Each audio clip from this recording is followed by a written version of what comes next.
Imagine being 12 years old, hiding in a closet, hearing your mom scream and your little sister cry as strangers tear them away from your life. Now imagine the courage it takes to walk into a police station, clutching nothing but a teddy bear and a desperate hope that someone, anyone, will help. This is James's story, a story of fear, bravery, and the unbreakable bond of family. And trust me, you're not going to want to miss what happens next. The fluorescent lights of the police station buzzed faintly as 12-year-old James stepped through the heavy double doors. The room smelled faintly of coffee and paperwork, and the low hum of phones ringing and officers typing filled the air. But none of it mattered to James. His heart was racing, his hands shaking, and his clothes were damp from running through the rain. He clutched a small, frayed teddy bear in one hand and a torn piece of paper in the other.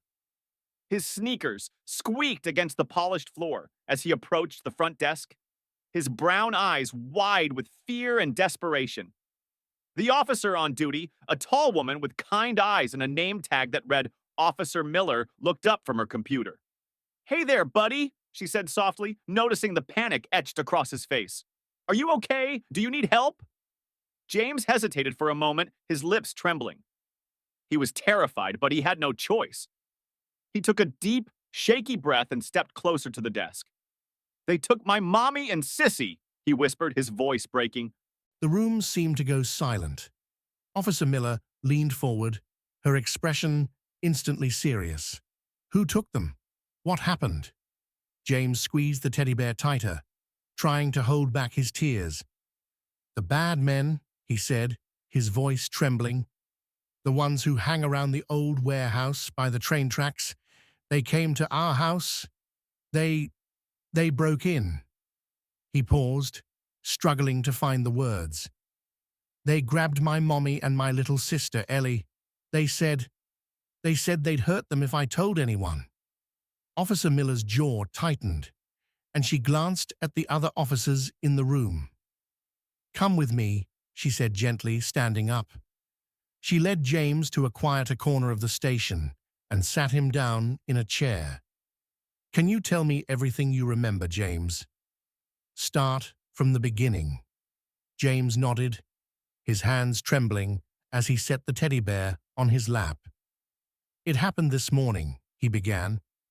"I was getting ready for school, and Mommy was making breakfast. Ellie was playing with her doll in the living room. Then I heard a loud noise. The door, they kicked it in." He clenched his fists, his voice growing shakier with each word. "There were 3 of them, big guys. They had tattoos and guns." His voice broke, and a single tear slid down his cheek. "Mommy told me to hide. She told me to go to the closet and not come out no matter what. So I did.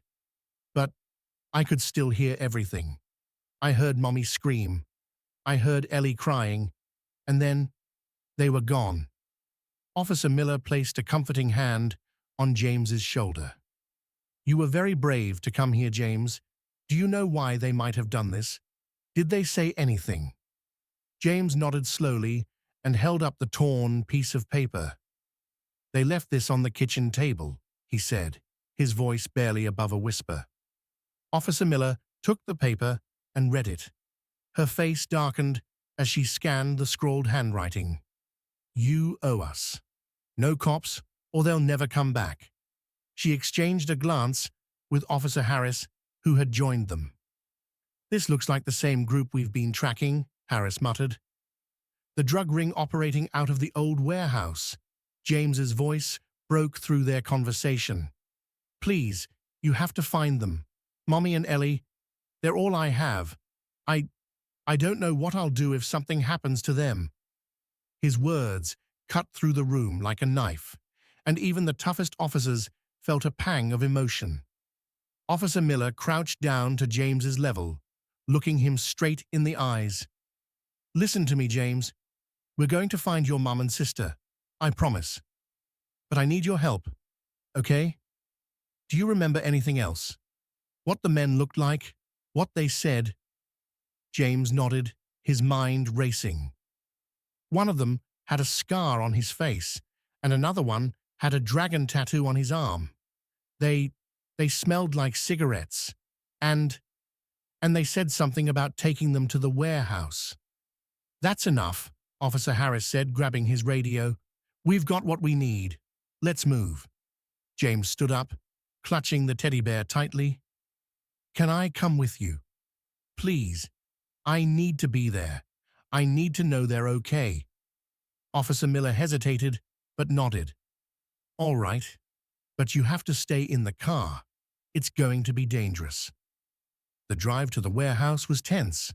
James sat in the back seat, staring out the window, his heart pounding. He couldn't stop thinking about his mom and Ellie, about how scared they must be. When they arrived, the officers moved quickly, surrounding the building and preparing for a raid. James watched from the car, his fists clenched so tightly his knuckles turned white. The next few minutes felt like hours. He heard shouting, the sound of breaking glass, and then finally, silence. Moments later, Officer Miller emerged from the warehouse, her arm around a woman with tear-streaked cheeks. Behind her was a little girl clutching a doll. "Mommy, Ellie," James shouted, throwing open the car door and running toward them. His mother dropped to her knees, pulling him into a tight embrace. "Oh, James," she sobbed, "you saved us. You saved us." Ellie wrapped her tiny arms around his neck, burying her face in his shoulder. "I was so scared, Jamie," she whispered. James held them both, tears streaming down his face. "I thought I'd lost you," he said. Officer Miller stood nearby, her own eyes glistening with emotion.